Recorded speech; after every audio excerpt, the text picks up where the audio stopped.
The Justice Department urged the Supreme Court on Thursday to dismiss the pending challenge to Trump's so-called travel ban. The Trump administration said the questions about the second executive order imposing separate restrictions on travel from refugees and visitors from 6 mostly Muslim nations are now moot because of a new policy announced by the president late last month.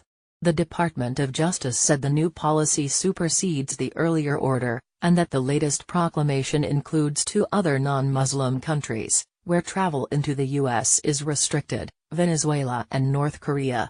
The mooting events in these appeals, the time limits that were features of the executive order from the start, were unrelated to the litigation, and certainly not an attempt to evade judicial review, said U.S. Solicitor General Noel Francisco. From the beginning, the order's entry and refugee suspensions always were temporary measures to facilitate the government's interagency review processes, and to protect national security in the interim.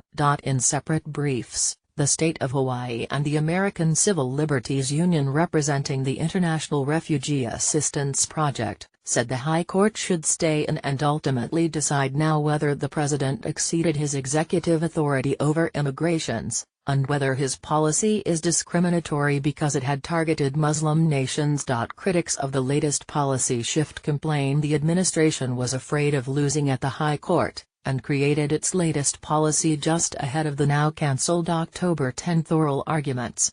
This court should once again set the case for argument, and adjudicate the legality of the president's ongoing effort to usurp Congress's power over immigration, and unilaterally ban hundreds of millions of foreign nationals, the overwhelming majority of them Muslim, from the United States, said Neil Katyal, the attorney representing Hawaii.